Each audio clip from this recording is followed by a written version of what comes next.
好歡迎大家今日嚟參加我哋呢個講座啦。咁我係香港中文大學生命科學院嘅曾理明教授啦。咁我再一次多謝大家嚟參加我哋呢個睇下個名先。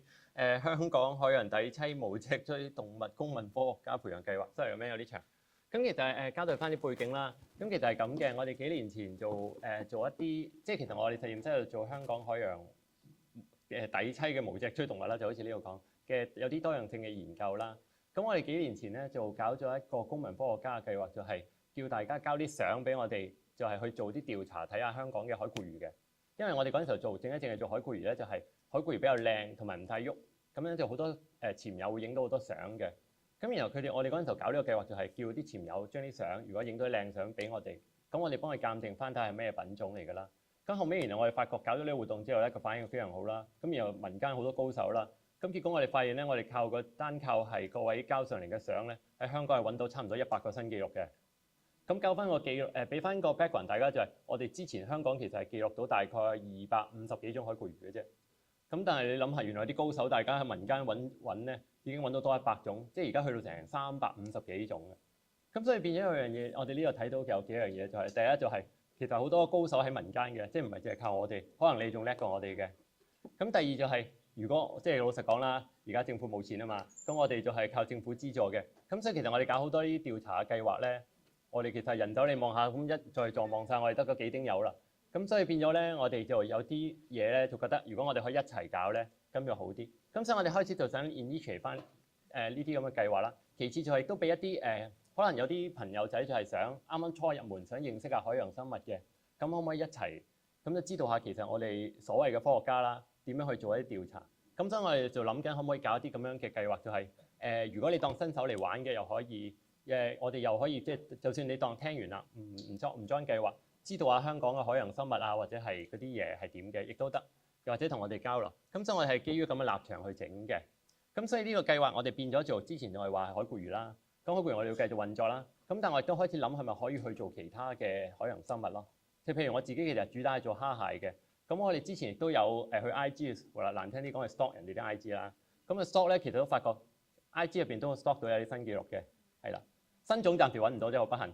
但係我哋揾到啲新紀錄嘅。咁所以如果係基於咁嘅立場，我哋諗可唔可以就係 OK，我哋靠呢樣嘢真係一齊睇咧。咁所以我哋又搞咗呢個系列嘅講座。咁所以我哋今日第一場咧就係介紹教學類啦，同埋海固魚。咁下個禮拜會有講介紹珊瑚嘅。咁所以成個計劃流程係點咧？咁我哋兩個禮拜會有兩場講座啦，好似呢度介紹啦。咁就係2個主題啦。我諗好多朋友仔都報咗名啦。咁如果你參加完呢個講座之後咧，我哋後邊會有個好簡單嘅 test 嘅。咁所以你可以去做。順帶一提，呢個 test 可以無限日 attempt 嘅，就同大家考基本法一樣。即係你考完1次唔得，係可以考2次嘅。即係我哋唔係為難大家啊，唔使咁驚。我哋只係想大家起碼都有啲 basic 啦。咁然後咧，你下次就可以 join 我哋之後，大概5至7月我哋會有真係落水嘅。咁呢度先打個廣告啦。咁到時個流程大概係點咧？就係我哋一樣會有公告啦，就話譬如定咗邊一日啦。咁我哋初步定應該就係2個點啦，果洲同埋火石啦。因為啲嘢比較多同埋比較平衡。因為我哋而家睇啲嘢咧，又唔想點樣講啊？即係我哋話底棲啊嘛，咁我哋想每樣都睇到啲，唔好話淨係睇魚或者唔好淨係睇珊瑚咁樣。咁最好每樣有啲。咁所以我哋初步揀咗呢2個西。咁到時我哋公告咧，大家如果有興趣咧，就可以報名。但係報名咧，呢度我要講翻有幾樣嘢，就係有幾個要求嘅。第一就係你要參加咗呢幾場講座，考試參加呢個 test， 然後 pass 咗。OK， 呢個第一樣。第二樣咧就係你要自己組隊。OK。即係我哋唔希望你單一個人嚟，咁就希望你幾個人能夠4到5個人一組咁樣。咁然後 join，咁當然啦，我哋會作啲篩選嘅，因為如果反應好踴躍，太多人我哋冇辦法接納容納咁多人啦，因為始終我哋有限。係啦，咁所以主要係呢2個要求。咁但係如果譬如你話 OK，你今日嚟咗啦，但係你屋企其實仲有4、5個 friend 嘅，想一齊 join 得唔得咧？咁得嘅，我哋會有 video 擺翻上去。咁佢睇完呢段片嘅 video， 即係可能你哋5倍速睇㗎啦。咁但係 anyway， 咁總之睇完個 video 再 pass 埋個 test 咧，咁一樣可以 join 嘅，係啦。咁然後順帶一提咧，就係如果你到時嚟 join 咧，參加我哋個計劃咧，船錢係我哋會出嘅 ，OK。咁所以大家可以我唔想咁樣講啦。咁但係大家係啦，等大家對科學有啲貢獻，咁我哋當然有啲回饋，係啦。咁但係咧今年冇 free lunch 㗎嘛，呢個世界。咁所以咧，如果大家 join 完之後咧，我哋大家要交翻啲 data 上嚟嘅。即係如果大家有玩過 WeChat 就知道啦，你去 WeChat 就係你自己俾錢，然後有 team scientist 跟住你去做啲調查，交翻啲數據啦。我哋就唔係，我哋就俾我哋出船，然後調查完咧，你一樣要交翻啲數據上嚟嘅。咁我哋會統整咗，會俾大家睇翻有啲乜嘢嘢。係啦，如果呢類嘅計劃温得好咧，我哋會繼續做，等大家可以，即係我哋又可以有嘢搞啦，大家有嘢玩啦。其次就係長遠，我哋可以累積到一啲真係香港底棲嘅數據咯。OK， 因為大家成日講啦，其實 WeChat 係咪好比較夠唔夠 comprehensive 啊 whatever？ 係啦，咁所以我哋會大概有個咁樣嘅啦。係啦，咁所以長話短説啦，咁呢個就係背景啦。咁所以今日咧開始第一場係教學類啦。咁所以變咗我哋幾個 talk 就大概會講係咩咧？因為大家嚟嘅朋友仔有啲好專業啦，可能叻過我哋添啦，有啲可能比較新手嘅。咁所以我哋就會上個 level 會定得比較中庸啲，會介紹一啲好 general 嘅生物知識，亦都會講少少鑑定嘅。係啦，咁所以希望大家如果聽嘅時候唔好覺得太悶啊，或者太乜嘢，咁你可以提出一啲意見啦。係啦。咁所以或者我先講啲幾張背景啦，唔知大家對海洋生物有幾大認識？咁咧其實咧over the years 啦，我哋成日都做啲調查啦，統整話全港或者全唔同地區咧有幾多海洋生物啦。咁而家 so far 咧喺其實呢個數據都夠㗎啦。呢個數據係大概5-6年前咧，香港大學統整咗啲文獻，就話香港究竟有幾多海洋生物啦。咁佢嗰陣時候咧統整到大概香港係6000種啦。咁呢個數字話多唔多話少唔少啦？因為大家我哋成日都俾個數字大家咧。大家有個問題就係究竟呢個數字係多定係少嘅？咁我哋就攞對照就係全個南中國大概係22000幾種。咁所以咧，如果你以香港一個點嚟計咧，咁我哋嘅 number 係多嘅。即係我哋成日都會講啦，我哋甚至乎之前政府成日都會講啊嘛，全港84種珊瑚，但係你成個加勒比海都係60零種啫。即係成日都有啲咁樣比較。咁當然啦，其實呢啲比較我自己覺得就唔係太點樣講啊。即係你總要比，總有人叻過你，又都有人差過你嘅。咁但係 anyway 咧，有個 idea 就係我哋係算係非常之好咯，以一個咁細嘅地方。咁但係俾翻大家知道下啦，呢啲咁嘅6000種咧，入邊係分佈係咩咧？咁1500種左右大概係脊椎動物啦。講緊嘅脊椎動物多數係魚㗎啦，因為海入邊其實冇乜其他非魚嘅脊椎動物嘅，即係可能有2-3種海豚啊、光豚嗰類。咁但係大部分都係魚啦。咁然後咧，超過一半係無脊椎。咁剩翻有啲咧，可能大家唔 care，但係我哋會 count 嘅就係譬如藻啦。即係海藻啦，大家行到出去可能會見到有昆布啊、馬尾藻嗰啲。如果潛水嘅朋友就知啦。咁但係除咗嗰啲大型藻類咧，其實我哋都計埋啲微型藻類嘅。即係有啲喺石上你摸落去滑潺潺嗰啲，其實係生啲藻啊嘛。嗰啲我哋都計埋嘅。咁所以點解就會有有成600種咁多就係咁解啦。係啦，有啲係啲微型你唔識㗎啦。咁其次亦都會包埋單細胞生物，即係嗰啲菌嗰啲。咁所以其實咧呢啲菌嗰啲咧，通常先話俾大家聽。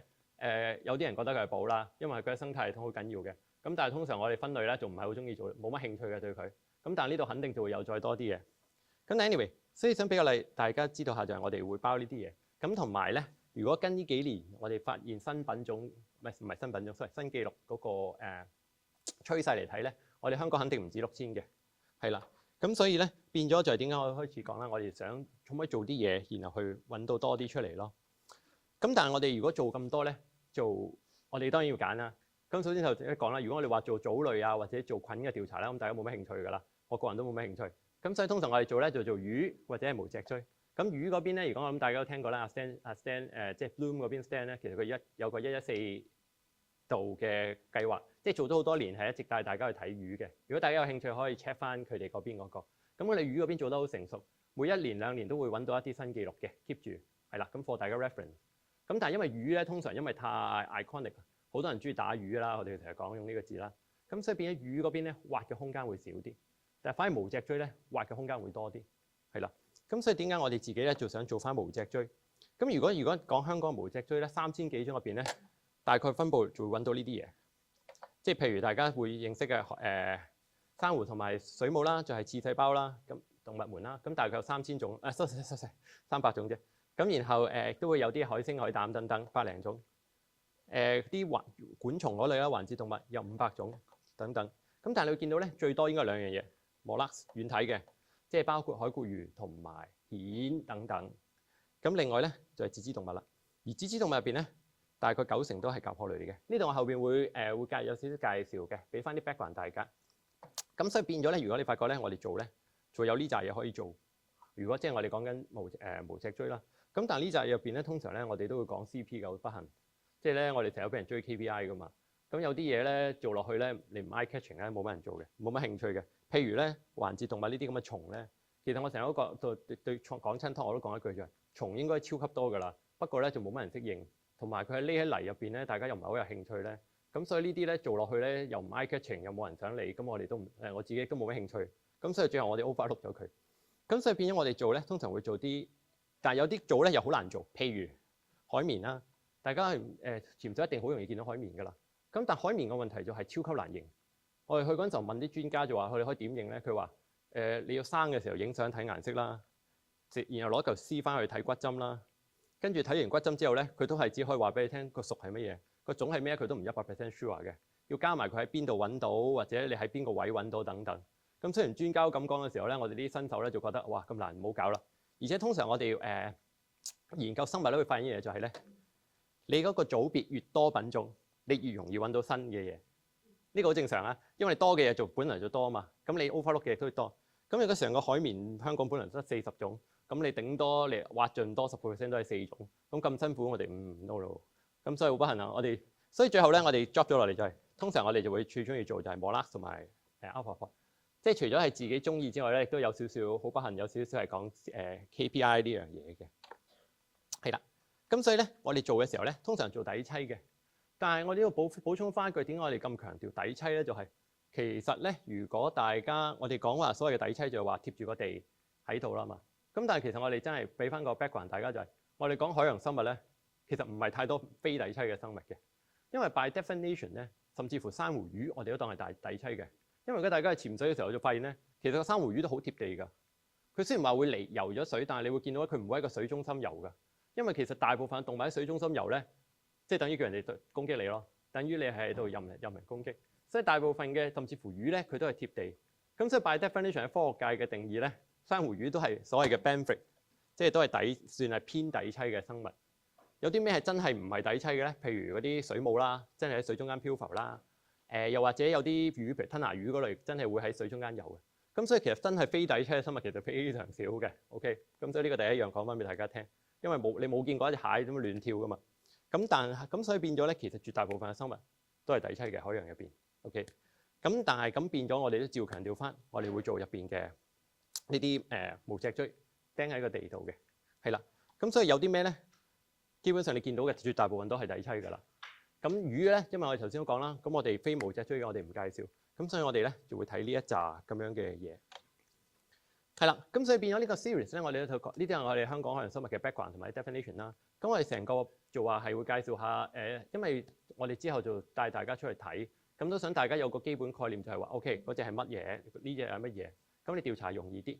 咁所以成個 talk 個 series 咧，我哋會有少少係講 ID 嘅，所謂嘅物種鑑定，同埋都會有啲分類嘅知識。咁有啲群組咧，我哋個鑑定可能會講得詳細啲，有啲冇咁詳細。點解咧？呢個係一個 practical reason，即係有啲生物咧，譬如我哋前面講話做海龜咁啦，你影咗張相咧，其實應該8、9成嘅品種咧係可以睇得晒啲佢嗰啲我哋所謂嘅特徵，咁你就可以知道佢係乜嚟嘅。但好不幸咧，我哋做蝦蟹咧，首先第一樣你要影到一張好蟹嘅好靚仔嘅相已經好難啦，因為佢行得好快，同埋成日匿喺石嗰度。OK，咁所以你影嘅相咧，通常影唔晒佢啲特徵嘅，咁所以基本上辨認係難嘅。第二，就算佢企定喺度俾你影咧，有時啲特徵都係睇唔到嘅，你要揦起嚟睇嘅。一陣間我講啲例子，大家就會知道啦。譬如我講極端啲嘅例子，寄居蟹咁啦，佢釘停，大家有捉過寄居蟹啦。你一拎起佢匿喺殼入邊嘅，即係你淨係睇到個螺殼嘅啫。隻寄居蟹你睇到 nothing 嘅，咁所以就變咗咧，有啲鑑定咧，我哋都唔講得太詳細啦，因為根本即係 mission impossible 咯，講完都係廢話嚟嘅。係啦，同埋另外有啲咧就係都係難度嘅問題啦。咁所以變咗我哋成集 talk 就希望大家唔好介意，就係我哋會 mix 個難度，係啦。但係如果大家對某啲有興趣，可以加翻嘅，係啦。咁所以咧，為咗方便大家，我哋第一個 talk 講啲悶少少嘅嘢啦。我哋點樣做分類嘅？咁如果大家有聽我哋所謂嘅分類咧，其實就係早期咧，因為喺即係講緊2、3百年前咧，啲人咧每隻動物就有個名俾佢啦。咁但係呢度會出現咗一個所謂溝通問題，因為就算去到今日都有嘅，就係咧大家拿住隻嘢。喺唔同地方會叫唔同嘅名，係啦。咁所以咧，譬如打個比喻啦，譬如我做蝦嘅，大家都會見過有 shrimp 同埋 prawn 呢兩個字。如果喺英文上邊，有啲人就話係大隻啲嘅叫 prawn，細隻啲叫 shrimp。其實呢個唔係嘅，呢個亦都有地區性嘅影響嘅。咁所以變咗你話我講隻 stream 係咪等於你嘅 point 咧？咁呢度已經有啲 communication 嘅問題。咁即係200-300年前有啲前輩就係最主要係個林內啦，佢就提出咗我哋可唔可以統一用一啲所謂嘅學名係啦。咁除咗用學，即係所以變咗每隻生物都有隻特定嘅名啦。咁所以早期嘅分類學係咁嚟嘅。咁除咗呢個名之外咧，佢仲想希望幫啲嘢分類。即係所謂嘅分類係咩意思咧？真係將佢分門別類，某一啲係蝦，某一啲係蟹。咁所以咧，除咗有名之外，仲會分成唔同嘅組別。咁所以佢當時咧就定咗所謂嘅界門綱目科屬種啦。呢啲我哋如果讀分類學就會背啦。七個級係啦。咁就將佢越分越細。咁所以大家有聽過可能係動物界、植物界等等啦。所以咧，如果大家早期我諗好似我呢啲咁嘅老餅讀書嘅時候咧，就會讀到我哋有5個界，有咩細菌界啊、動物界、植物界、真菌界等等嘅。即係我細個就讀呢啲啊。咁然後動物界入邊仲有唔同嘅動物，脊椎動物啦、無脊椎等等。咁所以其實簡單嚟講，佢就係分咗一啲 group 之後咧，大啲嘅 group 咧，即係呢啲所謂高階啲嘅啦，就會包多啲嘢。越往下咧，包嘅嘢會越少，但係嗰啲佢哋嘅相似度會越高。咁呢度咧，我哋同時會有一個假定，就係佢哋應該係親戚朋友嚟嘅，係啦。咁所以你喺想像我哋做分類咧，其實就係你行入一個你人哋食緊團年飯啦，你衝入去，你見到一大堆嘢，然後你望下佢哋個樣，覺得邊啲似咧，你又當佢哋一個家族。冇咁似嗰啲，又另一個家族。其實我哋做分類咧，就係做緊呢樣嘢啦。我哋又靠，所以咧傳統嘅分類就會係咁樣做。咁但係呢個會出現個問題，大家好容易諗到就係，當你衝入去人哋團年飯嗰度，你幫人哋指分家族咧，你會發覺你會分錯嘅，因為有時有啲 case 咧，你會唔知佢係咪點樣講咧？可能好似樣，又或者係兩兄弟係唔似樣，係啦。咁所以咧，隨住我哋科學嘅進步咧，呢啲分類係會不斷咁改。咁其實改分類係我其中一個研究嘅其中一個主題嚟嘅，所以我哋成日俾人鬧嘅。你會發覺呢學名每幾年就轉一次，就係因為我哋發覺隨住我哋嘅好聽啲就係我哋嘅科學，我哋對科學嘅認識多咗啦。咁所以我哋可以了解咗，咁然後幫佢改名。唔好聽咧就係我哋會搞啲嘢亂晒。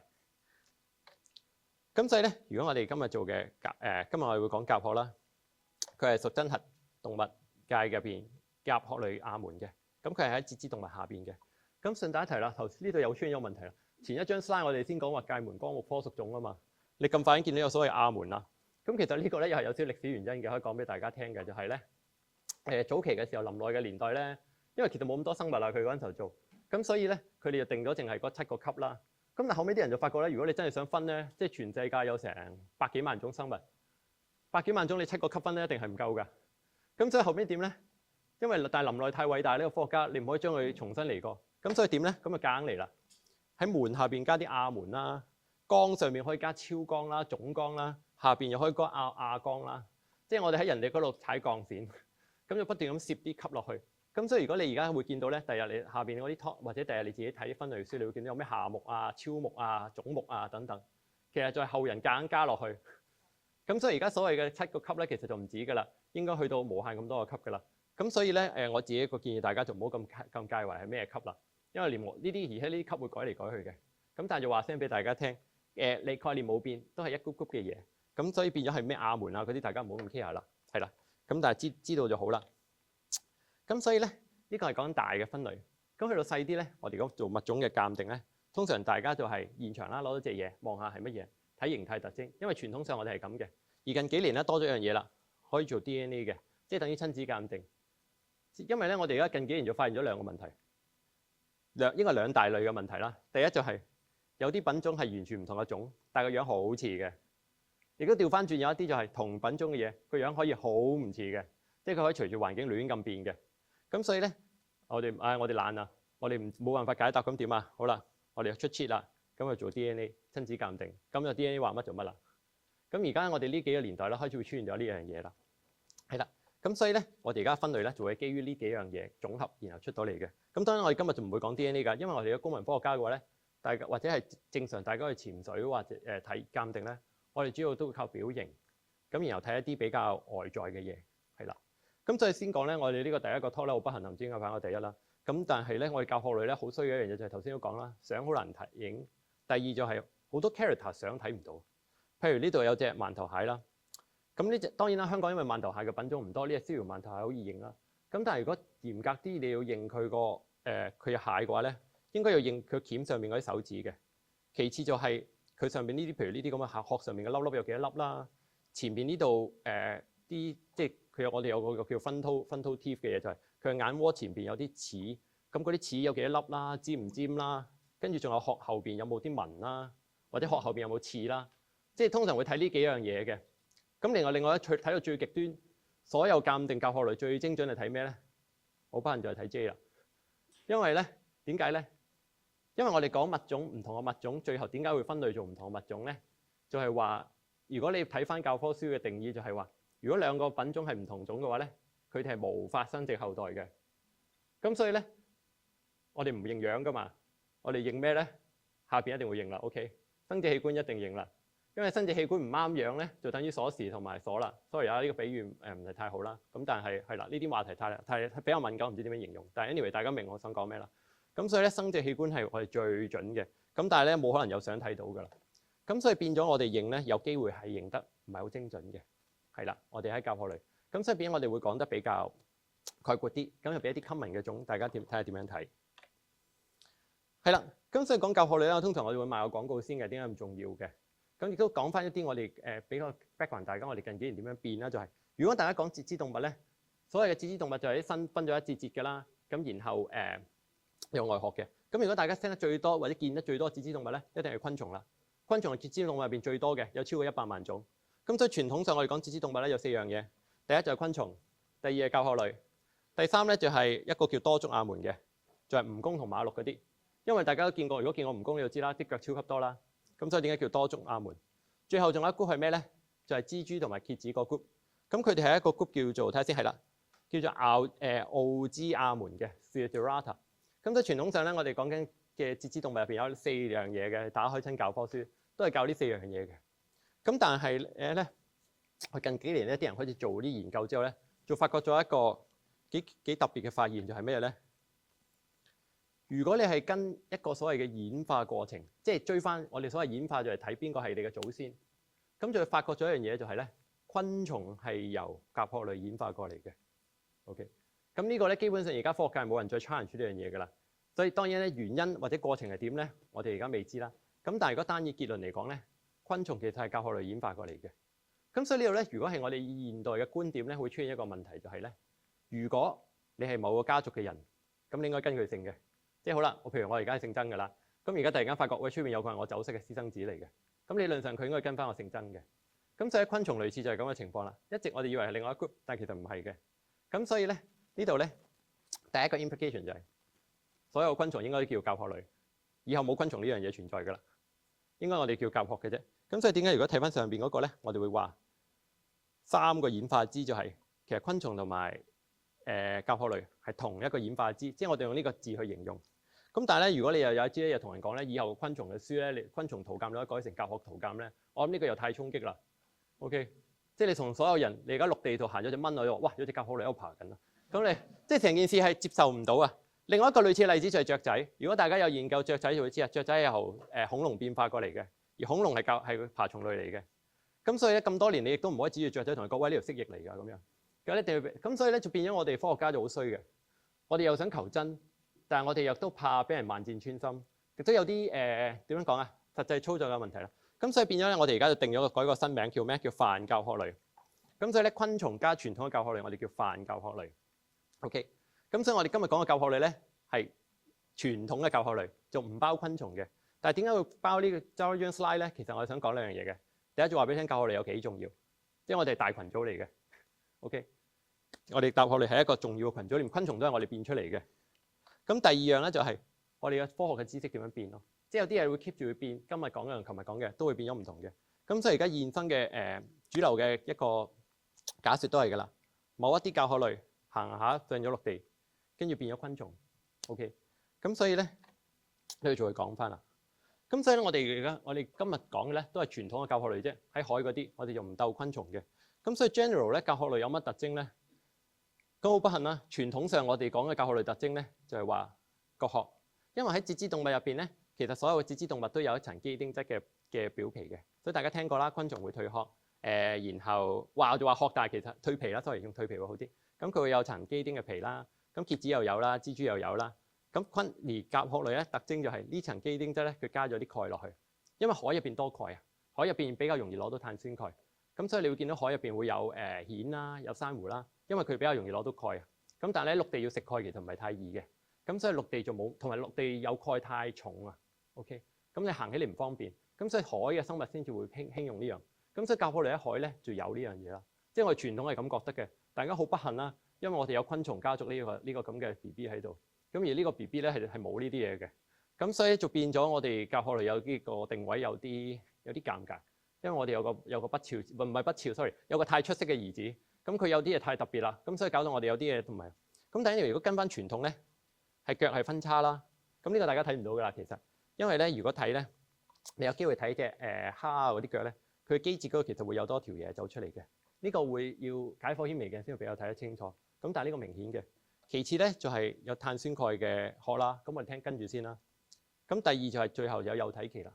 咁順帶一提，所以變咗係要需要 combination 出現嘅，因為咧其實好多海洋生物都有幼體期嘅，係啦。咁所以咧應該有呢啲 combination 先最後先係甲殼類。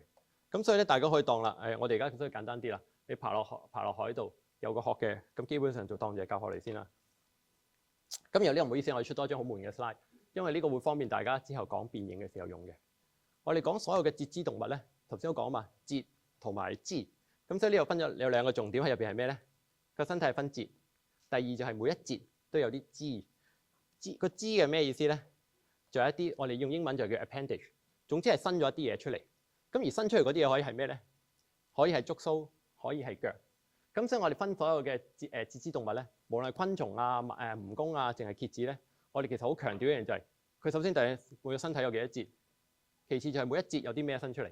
OK， 呢樣嘢係我哋最嚟睇嘅。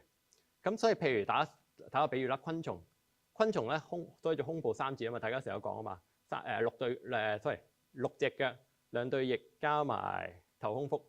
咁所以昆蟲咧係胸部係得3節嘅。OK。咁順帶一提，翼唔包係 appendage， 翼咧講個冷知識就係、是，翼係佢個殼嘅，都係表皮好啲用呢個字，係表皮嘅延伸嚟嘅。OK， 所以佢個翼咧入邊係冇肌肉嘅，即係翼入邊係冇肌肉，因為佢只係表皮嘅延伸，佢係靠下邊嘅肌肉控制嘅。OK， 咁所以點解佢可以翼加上去唔計數，但係腳就一定係啦。OK， 咁所以昆蟲係咁，咁我哋睇甲殼類都係嘅。甲殼類就會睇頭、胸、腹有幾多節。不過咧好多甲殼類咧頭同胸咧，你做一個殼下邊包埋咗，你分唔到嘅。咁但係如果你真係睇佢個胚胎化學咧，咁就有嘅，依然係一節節。咁即係等於你食隻蝦，你會見到一節節肉，下入邊咧依然係一節節嘅，只係一嚿殼冚埋咗啫。咁所以頭、胸、腹3節各有啲乜？咁一般嚟講咧，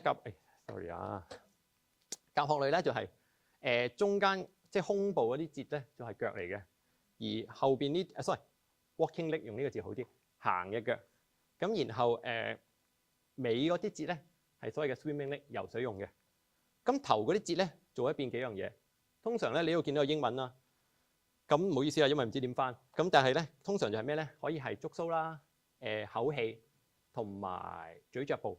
咁所以我哋有5個 term， 唔建議唔會要求大家記，但係話聲俾大家聽係咩咧？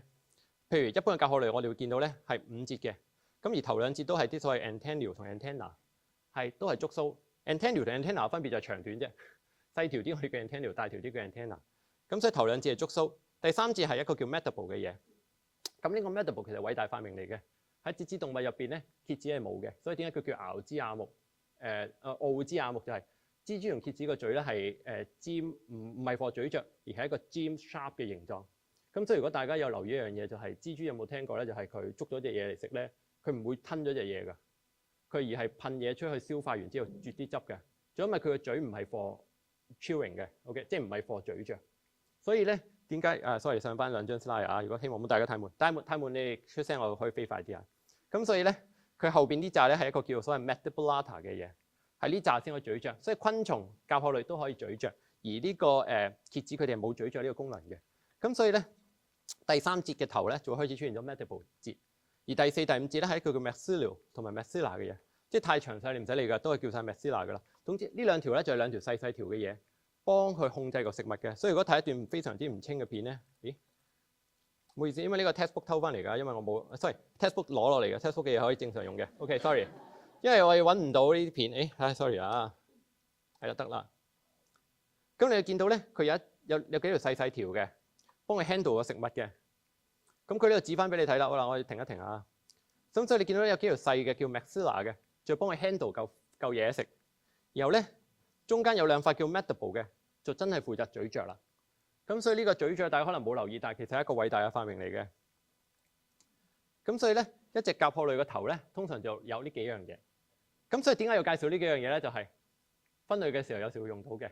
OK， 分類嘅時候就會用到呢幾節嘢。所以大家平時成日見到咧，佢嘴邊有幾節呢幾節咁樣喐下呢幾節嘢咧，其實都係佢啲 maxilla 同埋叫做 maxilla 同埋 mandible 嘅嘢。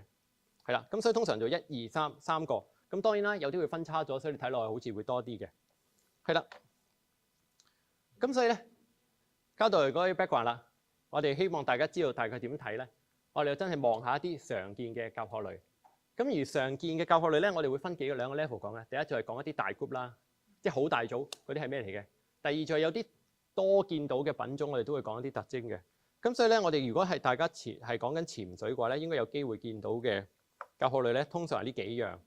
第一就係你會見到藤壺啦，有rare 機會會見到瀨露蝦啦，其實 rare 㗎啦。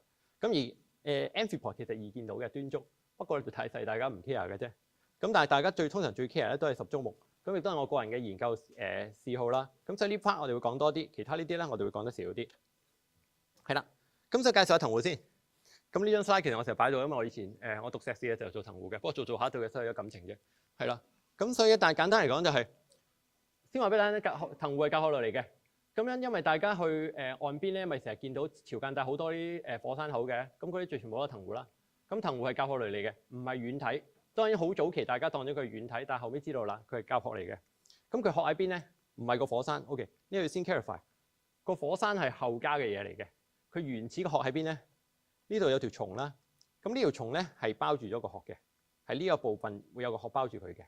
所以甲殼我哋指個甲殼咧係呢個。所以講翻蝦殼咧應該係呢個嘅。所以有啲人咧會攞隻藤壺呢啲咁樣成個去食嘅。所以佢哋因為佢都係甲殼類咧，所以有啲人話俾我聽個味係蝦味嚟㗎。不過我冇試過，我真係冇試過。但如果食咧呢一個部分咧，會有啲點講係有殼嘅。OK， 咁而呢個外殼咧係後加嘅。點解話後加咧？唔好意思啊，我哋跳一張 slide 就會知道啦。因為咧我哋講藤壺咧有兩類嘅，有柄同埋冇柄嘅。唔知大家有冇見過呢個咧？喺潮間帶成日見到嘅，有啲人叫佢做龜足啦。咁日本人都叫佢龜之爪，因為佢真係好似龜嗰隻手咁。佢哋會攞嚟食嘅。如果你掹出嚟咧，佢下邊有個咁樣嘅 stalk 嘅。咁日本人就係食呢個 stalk 㗎啦。咁我食過腍腍地，有少少彈力，但係又唔係好甜咯。anyway 佢哋會攞嚟食啦。咁你會見到咧呢啲有柄嘅藤壺咧，下邊有個柄啦，係 muscle 嘅，上邊咧就有幾塊殼板包住個主體。咁所以你睇呢隻咧，你就會明白點解我哋話個殼即係個火山口咧，唔係佢轉色個殼。因為咧，如果係呢個好明顯就冇個火山啦。OK， 咁潮間帶會成日見到呢啲有柄嘅藤壺啦。咁所以而家主流嘅假設都係原先係由冇柄嘅藤壺，後尾咧呢個佢有好多塊呢啲咁嘅板啦。呢板後尾就自己點樣講啊？融合咗，咁變咗得翻2、3塊。咁然後咧外邊再生多個火山口嚟幫佢補水。OK， 因為最主要個殼一開始嘅設定咧就係話我哋補水嘅。因為啲火山口大家見到咧，成日喺岸邊咧，你會見到佢曬佢又唔死嘅喎，好厲害，好厲害喎。咁其實就因為匿埋咗喺呢個殼入邊。OK， 咁即係呢個殼咧係後加嘅，英文我哋叫 paratus， 中文係咩我都唔知啦。但係 anyway 蓋板喺呢度，咁就由冇柄嘅咁樣變出嚟嘅。OK， 咁所以咧藤壺都係甲殼類，而佢嗰個殼係講緊嗰度。咁而藤壺成個 group 咧就叫萬足目。點解叫萬足咧？如果我哋褪翻前一張 slide 咧，就係你會見到佢伸手出嚟食嘢啊。如果大家仲記得我哋上一張 slide 好悶咁講嗰啲咩 maxilla 啊、antennule 啊嗰啲，其實就係因為佢個 maxilla 即係嗰個口氣嗰幾節咧，就變咗呢幾個腮形嘅嘢。唔係腮形，一塊線形，佢哋用一個字叫 lamina 嘅嘢，即係可以喺度做水嘅 filter。咁所以我哋呢個 group 咧就全部叫萬足，因為佢啲腳咧都係可以咁樣揈下我嚟做 filter 嘅，甚至乎佢啲 walking leg 都係嘅，佢啲 walking leg 都變埋嘅。咁所以就變咗佢啲腳係變咗全部 filter，就係咁解啦。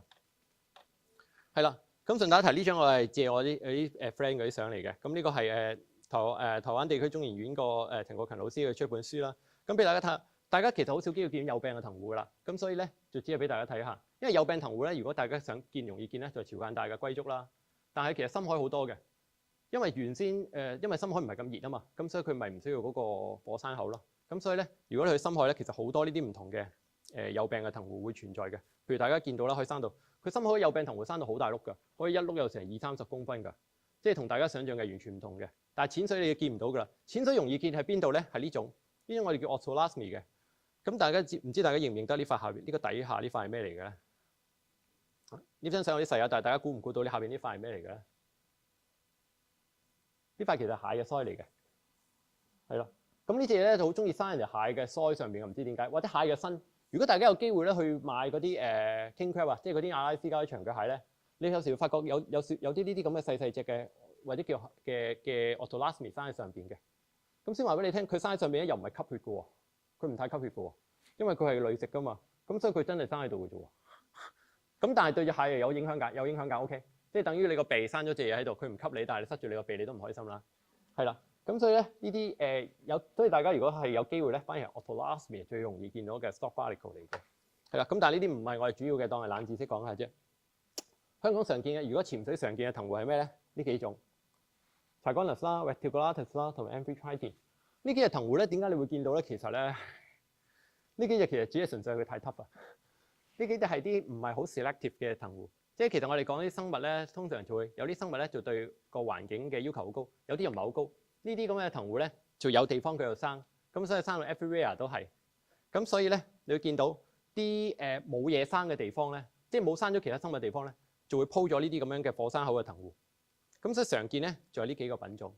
辨認方面咧，通常睇殼就容易辨認到㗎啦。因為如果係譬如 Trigonus 咁咧，你應該見到呢個位咧係好三角、好 sharp 嘅，又同埋有紋嘅。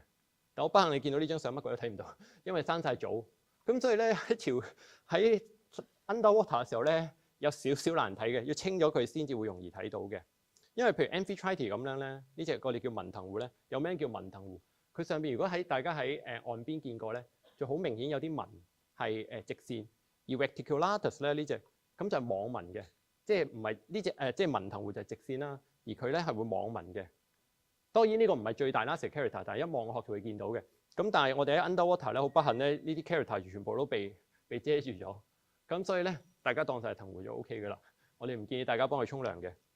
咁但係因為佢亦都唔係一啲主要嘅嘢，即係咧正常嚟講咧，佢哋唔係咁多㗎，因為佢唔係嗰個地方嘅主要居民嚟嘅，佢只係有位有罅就攝嘅啫。咁所以佢唔係我哋最主要嘅。但係如果大家有興趣咧，應該睇呢隻。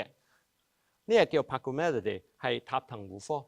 咁佢哋係啲真係專係住喺珊瑚礁嘅藤壺，而且佢唔係淨係住喺珊瑚礁，佢係住喺珊瑚身上嘅。大家會見到啦，呢一個成個 ring 咧，其實就係佢嚟嘅。OK， 佢就轉咗入去。咁所以你可以想象呢隻就係佢轉喺個珊瑚度住咗喺入邊啦，但係佢就冇咗個火山。OK， 冇咗個火山口個部，冇咗個火山個部分。而呢個咁嘅口入邊一樣有兩塊頭先講嗰兩塊蓋板啦。咁佢住咗喺度嘅。咁但係如果你睇咧點樣同分咧，就係如果你一望咧，如果係珊瑚藤壺咧，好明顯見到，除咗個窿之外咧，佢有成個呢一個圈圈，仲係佢個 plane 嚟嘅。呢個應該好明顯見到嘅，因為有時大家望珊瑚咧，佢除咗轉珊瑚藤壺之外咧，仲會有啲管蟲啊，或者係一啲雙殼類動物會轉喺入邊㗎。如果係嗰啲轉咧，你就淨係見到開口圓碌碌，即係一個圓嘅開口，然後就冇側根冇呢啲咁樣嘅紋嘅。咁如果係嗰啲咧，細個嘅多數係管蟲，大個嘅就可能係雙殼背，而有呢個顯嘅咧，唔 sorry， 有呢個咁嘅紋咧，就會係珊瑚藤壺啦，係啦。咁珊瑚藤壺咧要刮出嚟先認到㗎啦，咁所以我哋就唔教大家認啦。不過咧，通常睇個珊瑚係咩咧，你就估到入邊係咩㗎啦。因為佢哋唔係任住嘅，因為你要住喺個珊瑚入邊咧，即係代表你要同個珊瑚打交啊嘛。咁咧通常喺動物界咧就好專一嘅呢啲嘢。即係你恰邊個咧係慣咗嘅，唔係個個都俾你恰嘅。咁所以咧，基本上你望到個珊瑚係乜咧，你大概會知道上邊係住係乜嘢嚟嘅。即係我哋通常會有呢一個嘅，係啦。咁大家有機會見到我哋先慢慢再討論。即係先講啲 general 嘅，如果唔係講得太多，我驚大家悶死咗啦。OK， 咁然後大家如果有少少機會咧，都可能會見到瀨尿蝦。OK， 咁瀨尿蝦咧蝦菇科。咁如果你大家見到佢嗰個名咧叫口足目嘅。即係我哋後邊會介紹十足目就係蝦蟹啦，因為10隻腳。但係點解呢個叫口足咧？就係你會見到嘅口變成腳，即係從個名嚟講，咩叫口變成腳？就係我諗大家見過瀨尿蝦都知啦，佢有兩隻，呢兩隻好似螳螂咁嘅鉗啦。因為英文佢叫 Manton shrimp 啊嘛，就好似螳螂咁，會識得捉嘢食啊、打魚咁樣啦，攻擊力非常高啦。咁但係大家通常一見到鉗咧，就會聯想到係所謂嘅 walking leg， 即係我哋嘅腳變出嚟嘅。咁但係瀨尿蝦度咧，如果你睇翻咧，其實佢呢隻咧唔係腳嚟嘅，係口器嚟嘅。呢個係我哋嘅橫切面。嗱，呢一紮咧，呢一邊咧先係佢嗰個胸部嗰幾節，所以呢幾隻行路呢3對腳咧，先係佢嗰啲所謂嘅 walking leg， 即係你對應翻隻蟹就係呢幾隻腳啦。咁而前面呢幾節咩咧？大家見到 MX 1、2、3、4、5，佢前面嗰幾節咧，其實全部都係口嗰幾節嘢變出嚟。所以大家見到呢隻呢度呢隻鐮刀狀嘅嘢咧，其實係其中一節口器嚟嘅。OK， 即係頭先你見到隻龍蝦咪有細細幾條嘢喺度，可以幫你控制啲食物嘅。咁喺呢隻瀨尿蝦度咧就變咗極大支。咁所以呢個咧唔係手嚟嘅，係口器嚟嘅。OK， 咁所以點解佢叫口足目？就係佢口部變成一隻腳。咁所以全部瀨尿蝦都係咁嘅特徵，係啦。咁所以點解要介紹下俾你聽？前面嗰張好悶嘅 slide 其實就係交翻啲 background。有時我哋有啲動物嘅變出嚟咧，即係大家見到嘅腳咧，未必真係腳嚟嘅。咁但係個 function 就會係類似，可以變到呢樣嘢啦。所以俾多個例子，大家就係大家見到蠍子個鉗咧都一樣，蠍子嘅鉗都唔係腳變出嚟嘅，都係口前面嗰幾節變出嚟嘅。所以大家有興趣翻去望翻蠍子嗰張相啦，佢唔係由啲胸節嗰度伸出嚟嘅，係由個鉗係喺佢好頭嘅地方嘅，係啦。咁所以有時自然界就係會類似係咁樣啦，係啦。Anyway， 咁呢個咧辨認我哋就唔教大家啦，因為咧頭先第一樣嘢瀨尿蝦夜行嘅，你要見佢咧應該要半夜3更佢先會行出嚟啦。其次就係佢自己會走喺個洞口度，然後衝嚟食嘢。你好少見到佢周圍游嚟游去嘅，咁所以鑑定佢咧基本上你唔捉實咧就有啲難。咁同埋大家應該會見唔到，係啦。咁但係如果有咧，我哋可以 record 嘅。咁另外講多樣啦，呢個我哋長話短説啦。咁我哋呢個咧係amphipod 嚟嘅，即係我哋所謂嘅端足目啦。咁端足目其實喺研究環境嚟講咧係大嘅 target 嘅動物嚟㗎。點解咧？就係因為其實端足目咧，如果你揦起一紮沙咧喺個海入邊咧，甚至或者潮間帶揦起紮嘢咧，你會見到好多隻好似蟲仔嘅嘢喐喐下，嗰啲其實全部都係端足目嚟㗎。咁所以端足目咧，因為佢數量多同埋咩環境都有咧，好多時候我哋就攞嚟做一個生態指標，就係 OK 佢個環境好唔好？因為有好唔好咧，會好明顯影響到佢多唔多啊嘛。咁但係問題佢好細隻同埋好難認，而且端足目喺教學嚟講咧品種數係多嘅，咁所以咧就變咗其實我哋唔係好知有幾多端有咩種喺度。咁但係咧，如果大家喺潛水嘅時候容易見咧，通常都係容易見到麥糠蟲呢類㗎啦，或者我哋叫排骨蝦嗰啲啦。咁呢啲咧，因為佢會喺度喐喐下咧，就比較容易，大家會比較容易見到。同埋佢有翻上下 size 啊，比起雖然佢大概都係半公分長到半公分到1公分長啦，咁但係大家潛水嘅時候比較容易見到佢。咁所以咧呢啲係大家有機會會見到嘅。但係如果大家雖然唔建議咁做，但係大家如果有機會咧睇你自己去潛水睇啲海沙入邊啊嗰啲咧，你就會好多時候見到好多細隻嘅，咁多數都係端足目嘅嚟嘅。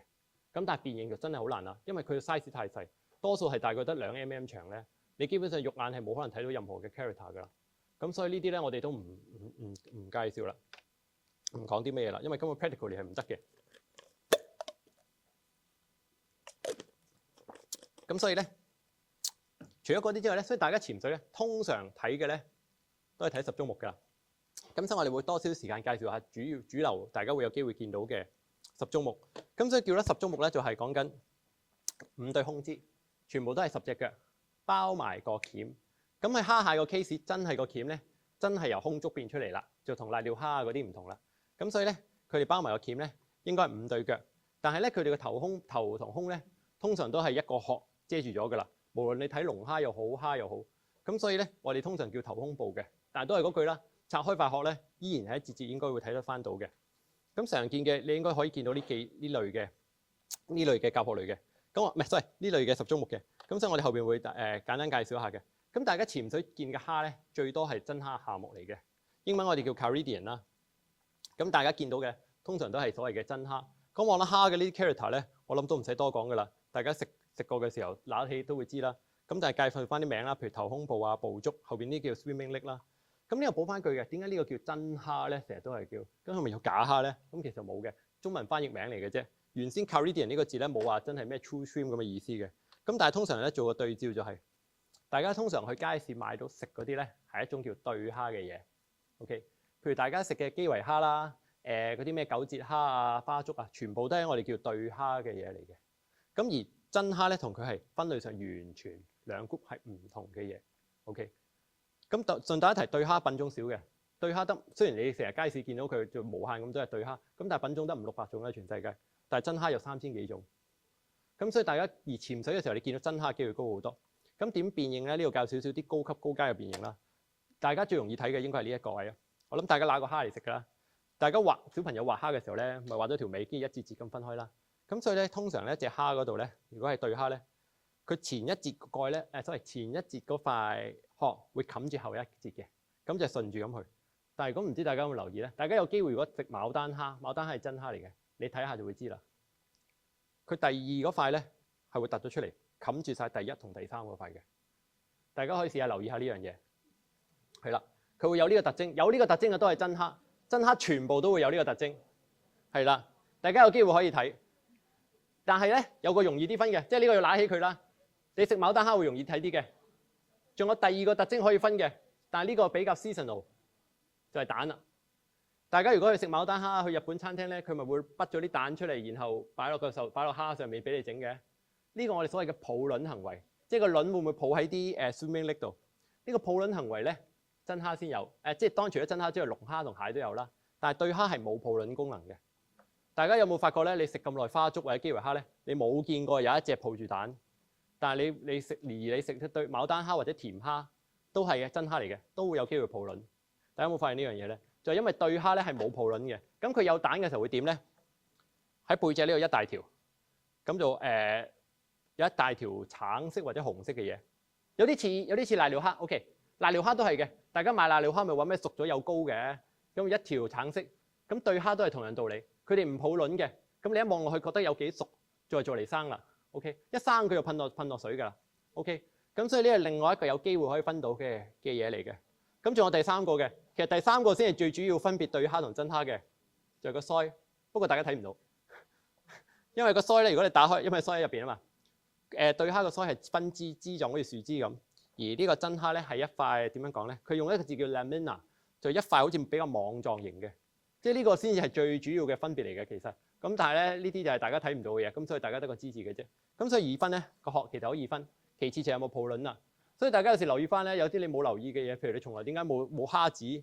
所以蝦子通常點解唔會由呢啲蝦度嚟㗎啦？都係呢啲過嚟嘅，係啦。咁所以但係咧，大家潛水都有機會見到對蝦，不過機會好少，因為對蝦通常潛沙㗎，即係佢係潛喺沙度匿喺度，同埋要好沙嘅地先至會有咯。咁先會容易見到，咁但係大家潛水通常唔會去揾個沙地㗎嘛，因為實在太悶啦。咁所以你潛水嘅地方咧，唔太見到對蝦。其次對蝦要夜晚先出嚟，所以你都要夜潛。咁所以你基本上見到咧，絕大部分都係真蝦嚟㗎啦。咁所以對蝦我哋又唔講啦，你去街市睇就得㗎啦。咁所以咧，而大家潛水最容易見嘅蝦咧，通常大家見都中意睇靚嘅嘢啊嘛。長臂蝦係最容易見到，長臂蝦科。咁長臂蝦科其實係多嘅，呢個係一個大真蝦入邊最大呢個科，有差唔多成1000種嘢。除咗喺珊瑚礁多之外咧，大家去啲溪澗度成日見嗰隻大頭蝦咧，都係長臂蝦嚟嘅。OK， 大頭蝦其實就係長臂蝦其中一個 member。咁而大頭蝦咧佔咗成200-300種添，我估唔止200幾種啦。而家呢明係差唔多300，但我估大頭蝦應該無限咁多種㗎啦。咁anyway， 咁所以長臂蝦係大家最容易見嘅。咁所以咧，如果大家喺香港最常見應該最容易揾到呢兩樣啦，霍士賓蝦啦，同埋呢隻短碗岩蝦，因為佢哋住喺海葵上邊啊，然後會喺度跳舞啊。咁而海葵大家都知啦，因為唔喐咧，好容易露畸。咁你望下海葵咧，就會見到睇下有冇呢兩種。咁所以呢啲係建議大家潛水嘅時候最容易觀察，亦都最入門級可以學辨認嘅。咁而呢兩種咧，亦都容易喺靠外邊，因為叫做容易辨認嘅。所以點解攞出嚟講咧？就係點樣辨咧？如果係呢隻霍士賓蝦咧，首先第一樣嘢。你其實跳舞嘅形狀都唔係好同嘅，呢隻係會彈下嘅。咁而呢隻Benthicarpus 咧，即係呢隻岩蝦咧，做比較淨係喺個海葵上面爬，佢唔太會跳舞啊。而因為呢隻咁嘅霍士賓蝦咧，佢點解會跳舞咧？就係其實佢喺度話俾啲魚聽，佢會做 cleaning， 即係佢對佢嚟講咧，佢好中意佢係一隻所謂嘅清潔蝦嚟嘅。咁就係佢會幫啲魚食啲虱啊咁嗰啲。咁佢話俾條魚聽，佢做呢樣嘢，佢會喺度跳舞喺度做廣告嘅。咁所以佢會跳舞嘅，而呢隻咧仲唔太會跳，淨係爬嚟爬去。咁呢隻唔太會 cleaning 嘅。咁當 behaviour 你可以睇啦。其次就係霍士賓蝦你會見到成個身基本上接近透明，但係呢度有個好明顯嘅 V shape。咁但係咧呢個 Bemphicarpus呢度咧仲sorry 呢度遮住都睇唔到啦，但係就冇 V shape。但係問題咧佢個尾巴有幾個大橙色嘅點。咁呢啲其實係相對易睇嘅。OK， 呢啲係比較容易睇到嘅嘢。咁當然啦，另外一啲唔係好官方嘅，但係你都可以睇嘅就係，因為佢 V shape 咧，你會見到呢隻蝦咧個成個身咧都好 V 型嘅，即係佢擺出嚟個動作已經好 V 型。而呢隻咧就通常會比較瞓得平少少嘅，即係呢啲係你睇慣咗，你會見到都會會望到嘅嘢咯。咁另外 Kila 啦，上面個鉗上邊個啲斑紋亦都有啲唔同咯。即係呢啲比較你應該係比較容易。我諗你望呢個 V 字其實已經睇到㗎啦，同埋望呢個紅點係啦。同埋呢啲基本上唔太會退嘅。即係我哋講究 character 咧，有時有啲 character 係要即係睇 sex 同埋睇 maturity 啦，即係睇性別同埋睇個成熟度。但係呢啲通常都穩定嘅。而香港最容易見佢哋就係奶嘴嚟㗎啦，奶嘴上面最容易揾到佢哋。咁都有 record 到喺其他嘅海葵嘅，但係佢哋其實就比較少喺其他海葵見到啦。係啦，咁另外長臂蝦咧，除咗海葵之外咧，可以介紹俾大家聽就係長臂蝦因為太多啦。咁而喺潛水嗰度咧，其實佢哋係其中一種最中意住喺其他嘅生物上邊嘅蝦嚟嘅。OK， 所以大家去其他生物上面刮咧，好多時候會睇到佢哋嘅。OK， 好多時候會共生嘅。譬如同海膽共生嘅，大家會見到呢隻Chrysmatis 啦，即係我哋叫豬掌岩蝦啦。以前有啲人以為係呢隻嚟嘅，但係而家後尾發覺咧，應該 common 啲係左邊呢隻豬掌岩蝦先比較 common 嘅。咁就係如果大家去揾下啲海膽、啲長刺啊嗰啲海膽上邊咧，你有機會就會見到佢哋匿喺啲刺度㗎。呢啲唔係太 rare 嘅，但係只係咧你通常咧唔會逐隻海膽揦起嚟慢慢睇。但係如果你見到咧，如果大家有興趣咧，去睇嗰啲其他嘅海洋生物上邊咧，其實好容易會見到唔同嘅長臂蝦嘅。OK， 呢個第一樣。咦 ，sorry。咁所以咧，除咗頭先講嗰啲咧，亦都有啲 free living 嘅長臂蝦。左上咁所以咧會睇到樣嘢好唔同就係左上呢啲咧，譬如帕拉蒙啦、Cupis 啦，sorry有冇中文名啊？呢啲都係啲香港會揾到嘅一啲長臂蝦嘅屬。咁但係咧，佢哋嘅特徵就係冇特徵。你如果望落去咧，就透明。一隻好 dry 咁樣，而呢啲咧通常我哋係叫做 free living 嘅，佢哋會匿喺石罅中間，然後周圍行嚟行去，間中亦都你會喺珊瑚度揾到，咁所以你見到咧仲冇乜 pattern。咁但係頭先嗰啲咧住喺個海葵或者珊瑚度嗰啲咧，或者我去褪後一張啊。如果大家會潛深水啲去睇白放珊瑚嗰啲地方啊，即係我下個禮拜會講白放珊瑚咧，你會見到嘅佢上面都會黐咗一啲呢啲嘅唔同嘅長臂蝦科嘅。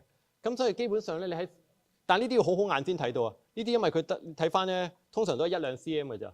同埋你諗下咁大棵嘅海葵咧，唔係所謂咁大棵嘅柳珊瑚咧，你唔會慢慢喺度揾噶嘛。但係如果大家有興趣好眼嘅話咧，呢啲係會存在喺上邊，係有嘅。我哋發覺咧，差唔多每一棵都起碼有一隻嘅，係啦，因為有屋喺度，就有人衝入去住噶嘛。爭在你會唔會咁好心機喺度慢慢喺潛水嘅時候拿住一棵嘢，為咗揾一隻蝦嘅啫，係啦。咁所以咧，但係我哋發覺基本上一定有。咁所以咧 ，sorry 啊，褪翻前一張。咁所以長臂蝦咧，你會見到嘅係多嘅。而呢啲 free living 嗰啲通常唔係幾好認嘅。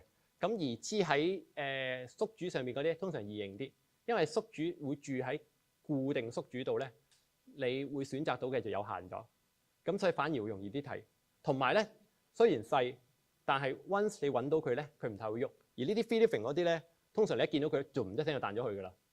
譬如咧，呢隻叫蜜蜂蝦嘅，我唔知大家有冇聽過啦。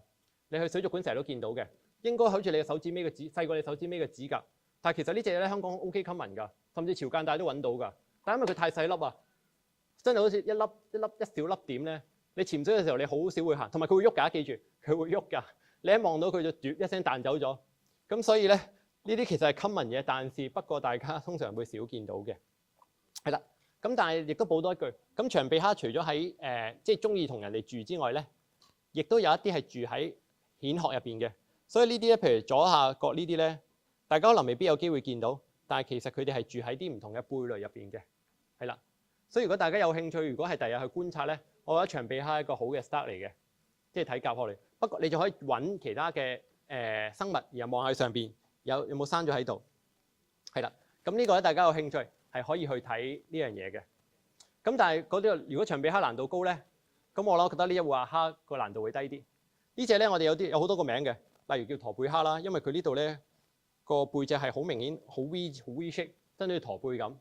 而且佢行起嚟咧，好似機械人咁向前向後嘅，所以有啲人咧都叫佢機甲蝦，因為佢望落去個樣好 robust 啊，即係好堅硬，成隻好硬咁樣。咁但係佢個最特別嘅特徵咧，其實應該係佢前面呢個。點解叫活額蝦咧？就係我哋通常分蝦蟹咧，真係分蝦啦。呢個我哋叫 rostrum 嘅地方，呢個叫 rostrum 嘅地方，其實個形狀咧係會攞嚟睇嘅。即係個 rostrum 上面有幾多刺啦，有幾多齒啦，幾長啦，去到邊啦，呢啲係我哋會認嘅特徵嚟嘅。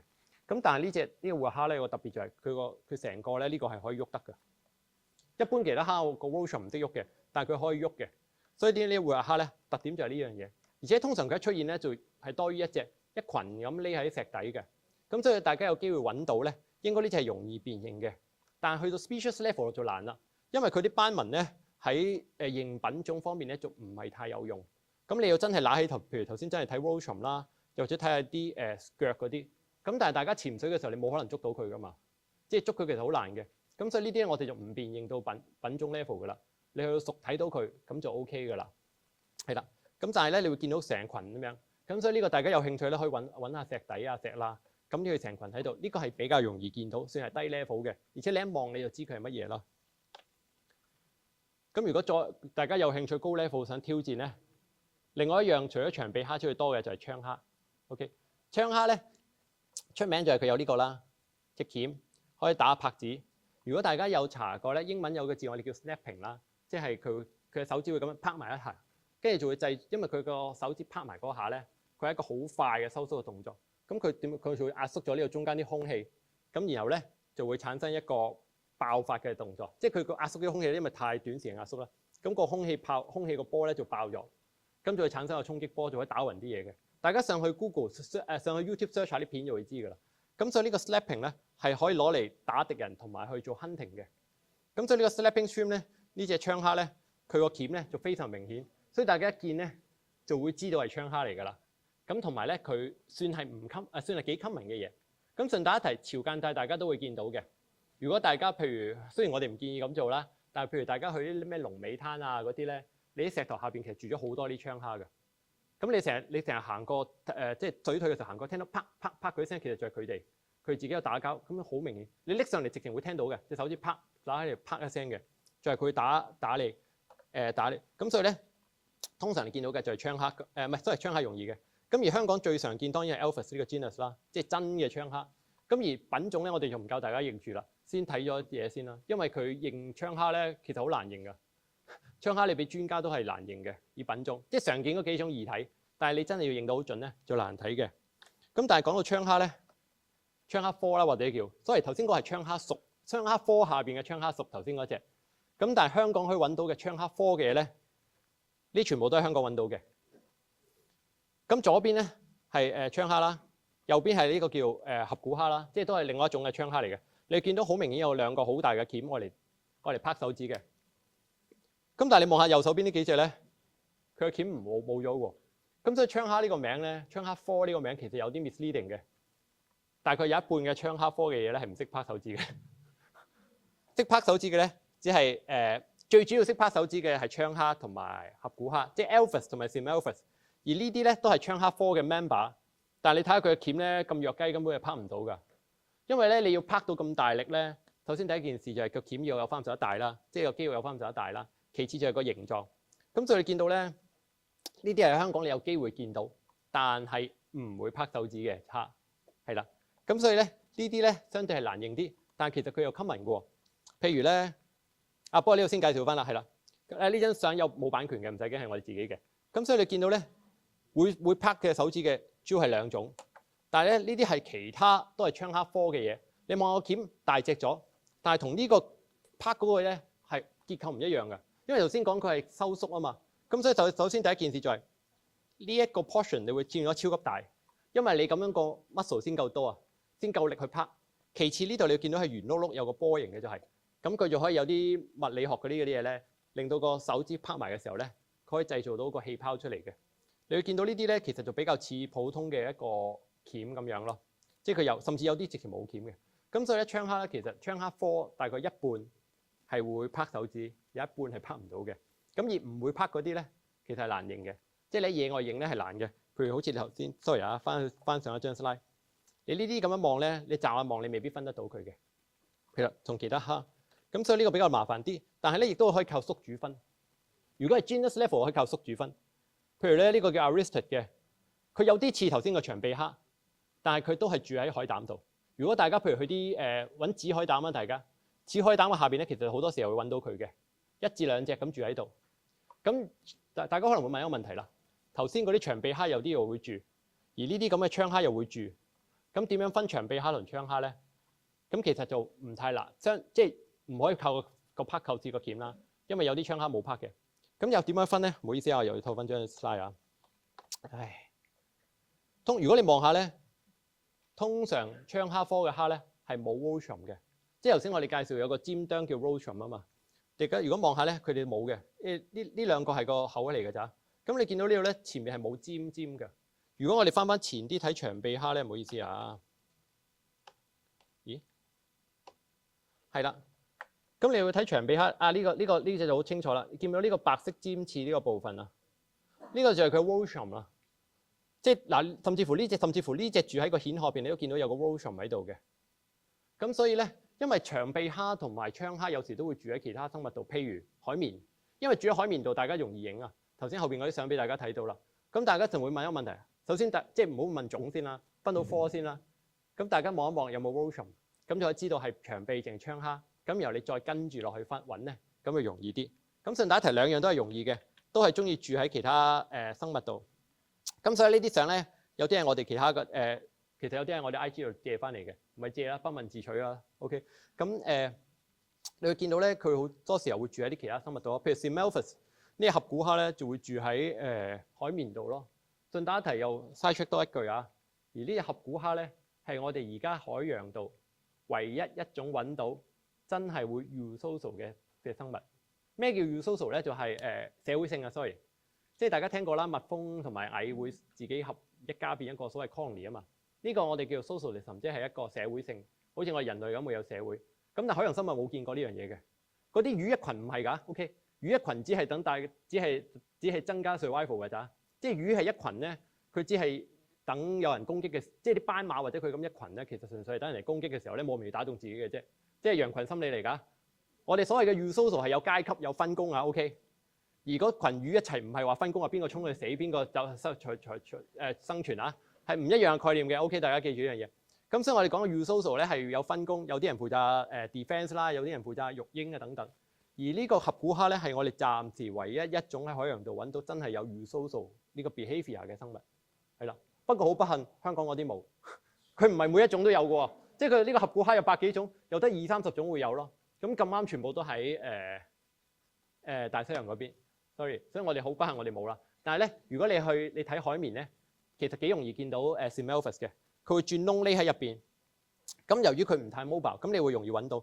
所以多數你喺個海綿揾到咧，一係 Semelphus 啦，另外一係就有2-3種嘅長臂蝦都有。咁你望望有冇 rostrum，你大概知係乜嘢啦。係啦，咁所以咧槍蝦好多。OK。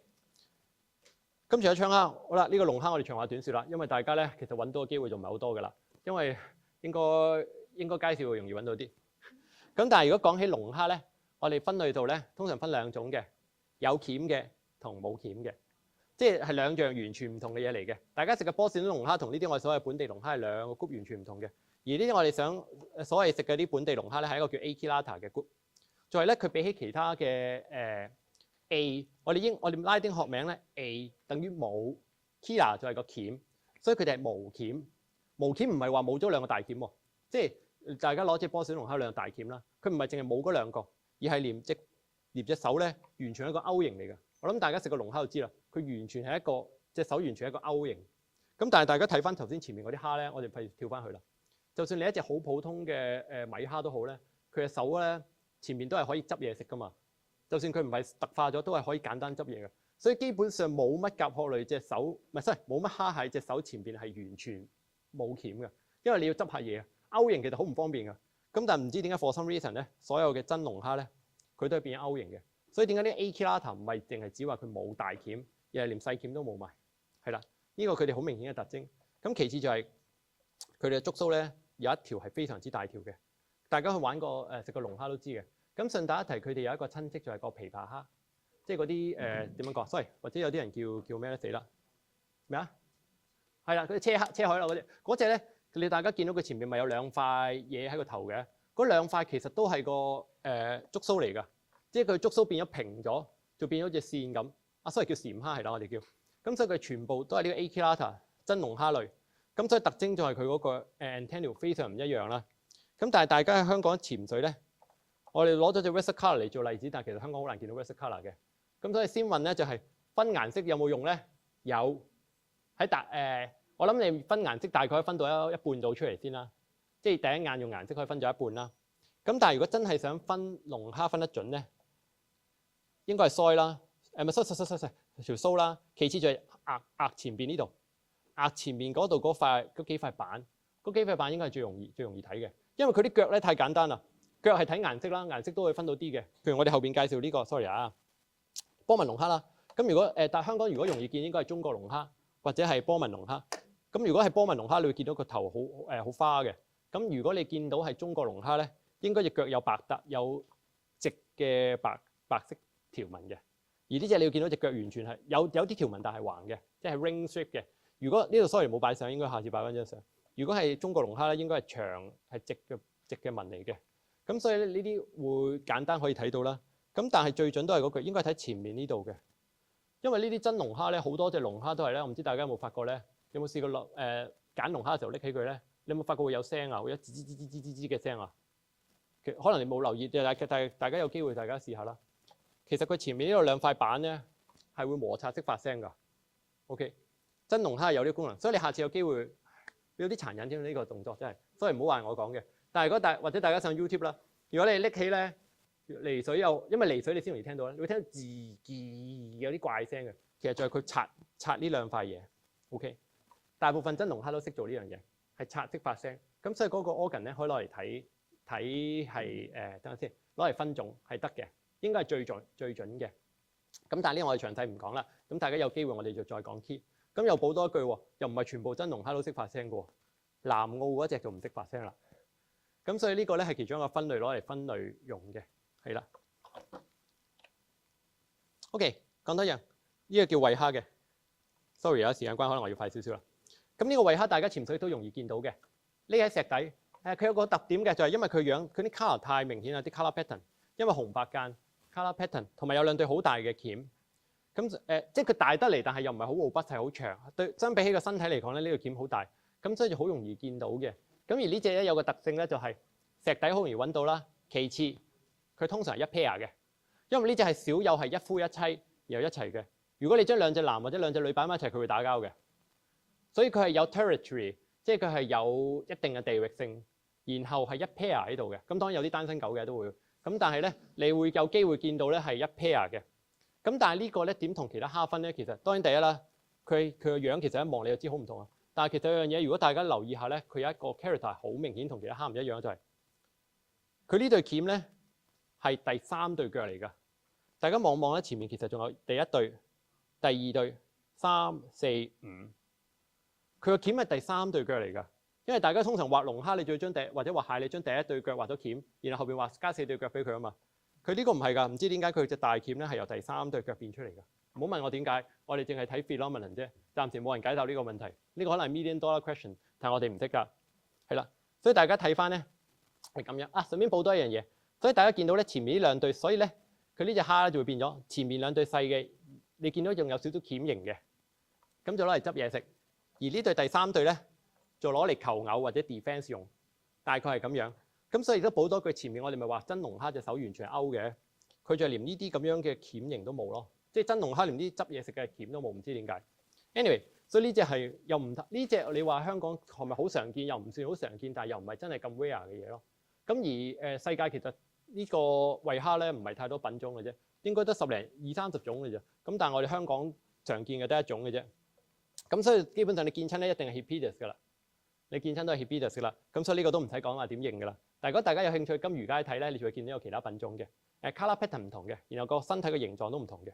因為呢隻咧身上好多刺嘅，其他嗰啲咧個身通常會 smooth 啲嘅，然後個啲顏色又唔係好同咯。咁所以呢個分鮪蝦其實易嘅，不過香港冇咁嘅字，就唔講啦。咦？ sorry， 因為咧我哋最後仲有少少時間，我哋要介紹埋呢個蟹啦。係啦，因為我個人其實做蟹嘅，我用5分鐘講完佢啦。如果唔係太耐啦，係啦，因為蟹咧點樣講咧就係 OK， 我哋睇一隻蟹點樣認咧。我諗我呢度講得好 general 啦。蟹咧殼係準嘅 ，OK， 睇殼係準嘅，不過要揦住嚟睇。咁頭先都講啦，永遠最準都係睇 J 啊嘛。咁但係如果我打設你唔睇 J 唔捉住佢咧，睇殼點睇咧？前額有幾多隻？即係 overall 成個殼係咩 shape 係要睇啦。咁前額啲齒嘅 number、側根齒嘅 number 同埋 shape， 即係咩叫 shape 咧？就係譬如呢隻齒係咪好大隻，係咪好尖，淨係圓，淨係鈍？呢啲我哋會睇嘅。咁所以睇呢個位呢度。咁當然同樣道理，鉗我哋都會睇。鉗亦都係睇上面有幾多條刺啦，會唔會長啦？啲手指會唔會有幾長啦？呢啲全部都係可以睇嘅。咁然後咧呢啲腳咧通常就冇乜用嘅。分類到呢幾個腳通常冇乜用嘅。最後嗰對咧有時有，有時冇。有啲蟹有，有啲蟹冇。譬如呢隻梭子蟹咧，即係呢隻花蟹啦，我嚟游水嗰隻咧最有用嘅。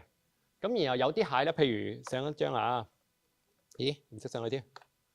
譬如呢啲咁嘅關公蟹咧，佢後邊嗰隻腳勾起咗，我嚟勾住個嚿嘢㗎。即係有啲蟹，譬如關公蟹同棉蟹，有冇棉蟹？呢度有冇放棉蟹上？冇添，所以咧唔緊要。佢哋識撥咩嘢咧？咁嗰對腳就可以望望。如果唔係咧，大部分呢啲其他呢啲蟹咧，最後嗰隻腳其實冇乜 information 嘅。係啦，咁所以咧香港常見一定係饅頭蟹啦。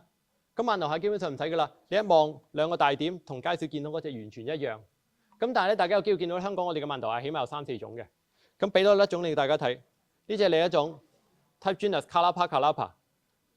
咁所以你一望咧，嗱當然唔係好科學啦，但係你一望咧，其實 colour pattern 完全唔同嘅。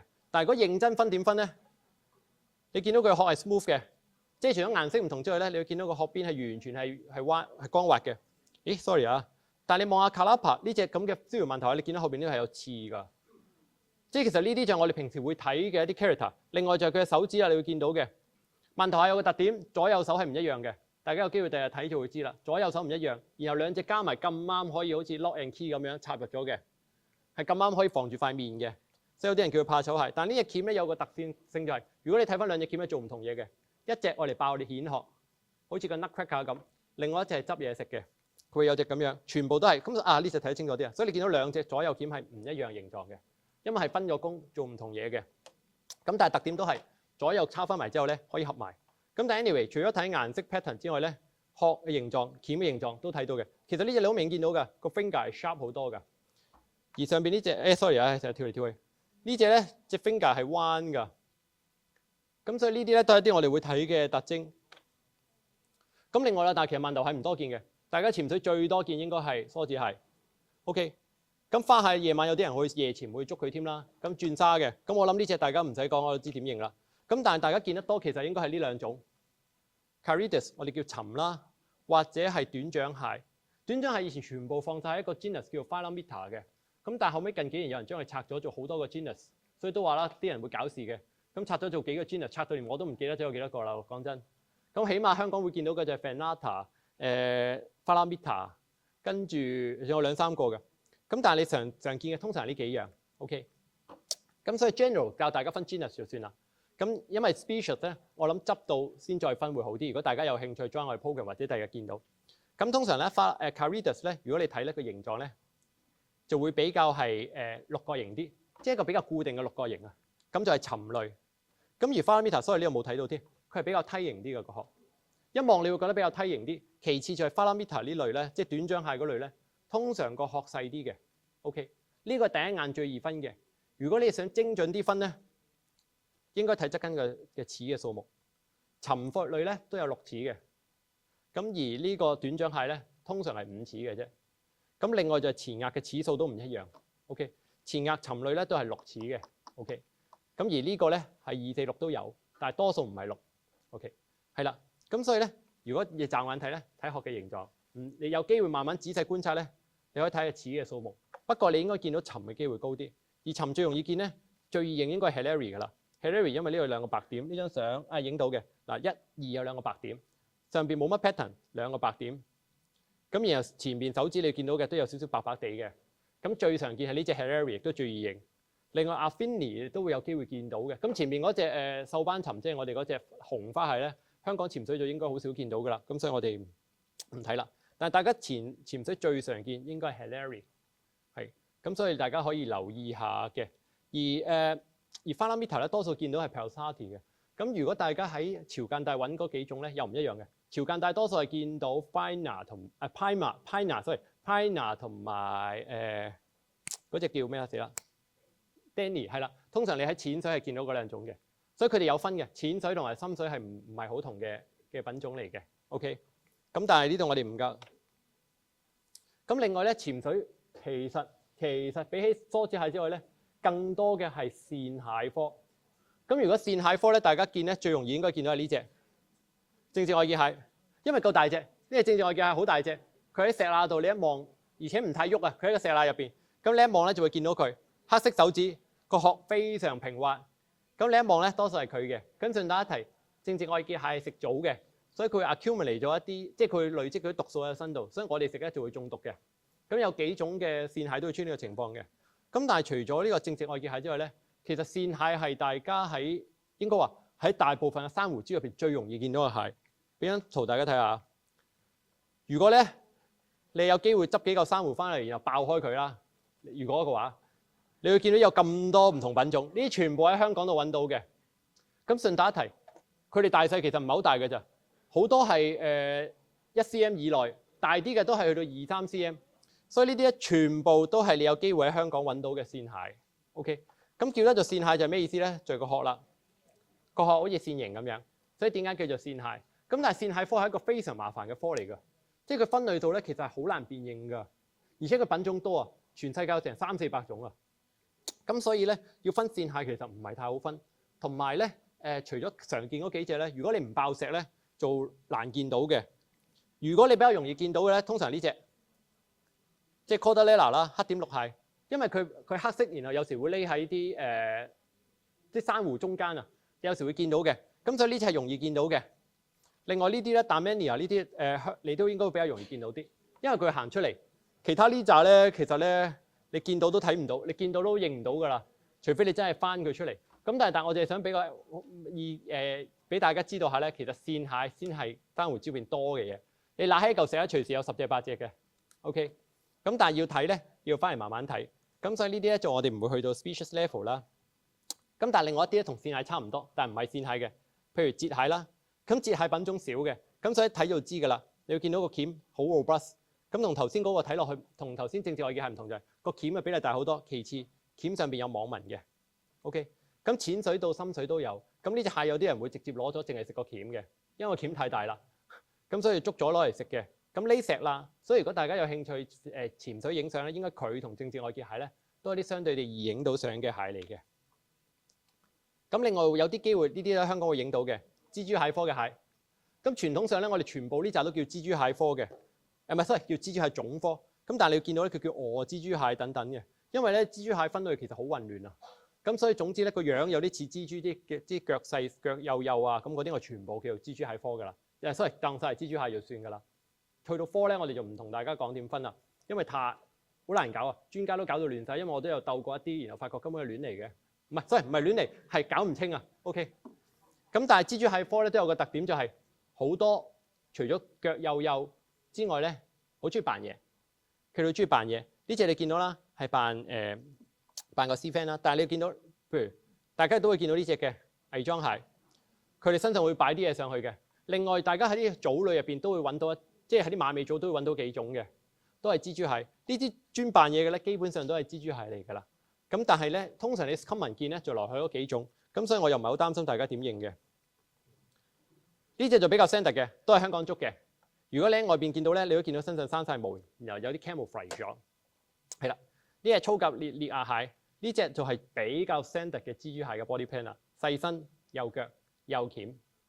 所以呢個就係 standard 一嘅蜘蛛蟹嘅 body plan 啦。大家如果有機會咧，可以試下揾佢。不過因為佢通常又唔會匿得好，夜晚出嚟嗰時候，夜晚揾佢咧，佢通常唔會匿得好埋㗎，只係你要好眼，因為佢通常 camouflage 咗喺啲嘢度。係啦，好，時間關係。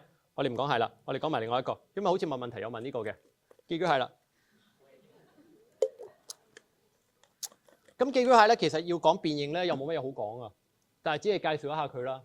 因為咧寄居蟹嘅辨認咧係點認咧？咁大家見到外邊啦，所以我哋飛下一張 slide。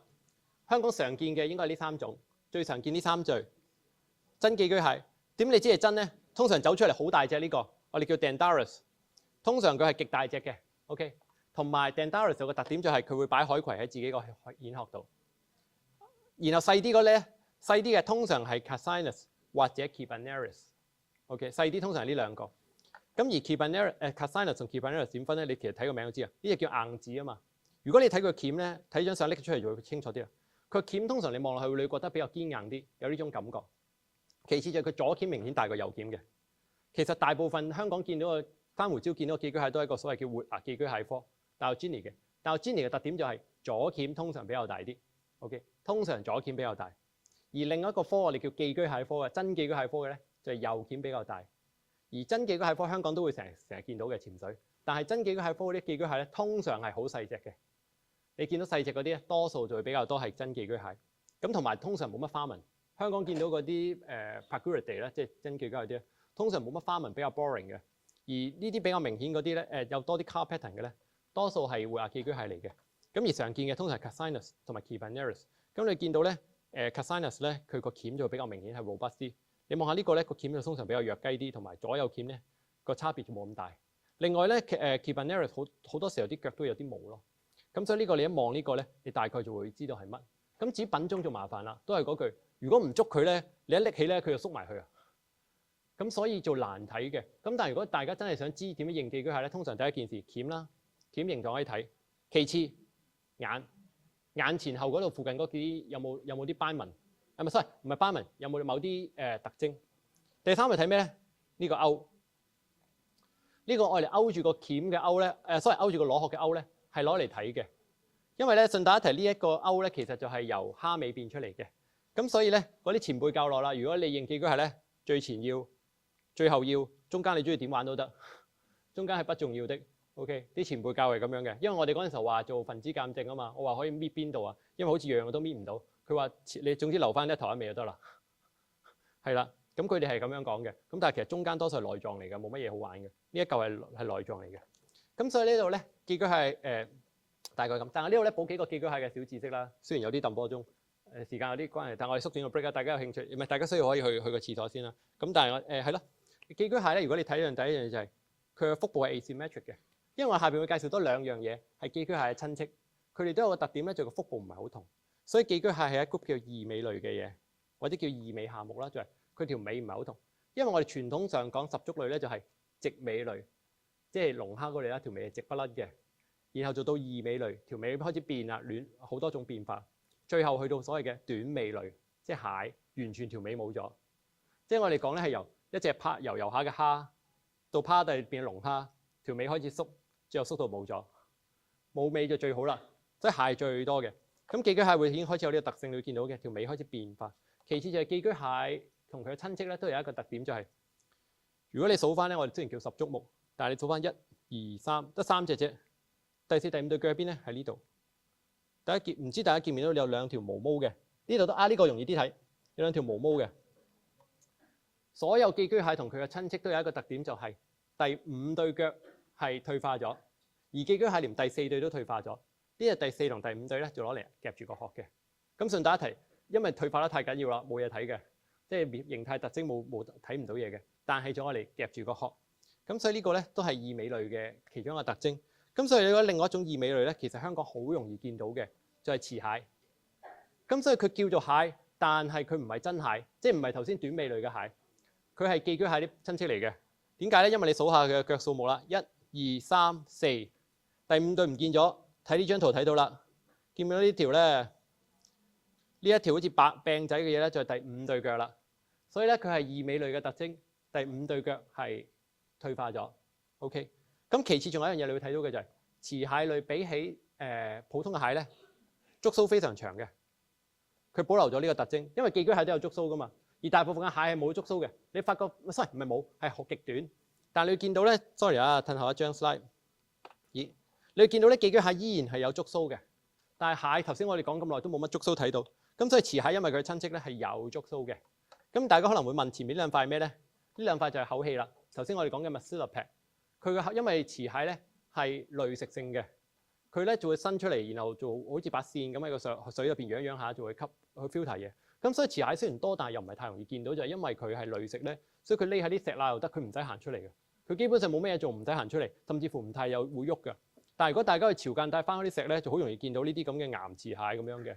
啲 Petrolicious 嗰啲好容易見到嘅。你一行一打開個石，佢會見到佢喺度喐，然後你一搞佢咧，佢就會成日斷咗隻鉗嘅。所以我哋嗰陣時候捉咧，想揾隻標本攞嚟完整啲，我哋辨認都冇，因為2秒就斷晒鉗啦。咁但係亦都有人做過實驗，就呢隻嘢其實唔係好中意喐嘅。有人做咗個實驗就好偉大嘅實驗，就係佢擺第一踢喺個池蟹度，跟住然後1個禮拜後翻嚟揾下，睇下佢係唔喺度，跟住發覺咧有1/3到1/4嘅蟹係揾得翻嘅，喺唔超過1米嘅範圍內揾得翻。大家可以想象其實呢個好驚人嘅喎，因為海洋生物嚟嘅喎，你以為條魚1秒就游咗，但係呢隻蟹其實唔太喐嘅，所以你可以想象佢幾懶，係啦。咁但係 anyway， 咁你香港其實就會揾到啲池蟹，但係品種辨認非常難。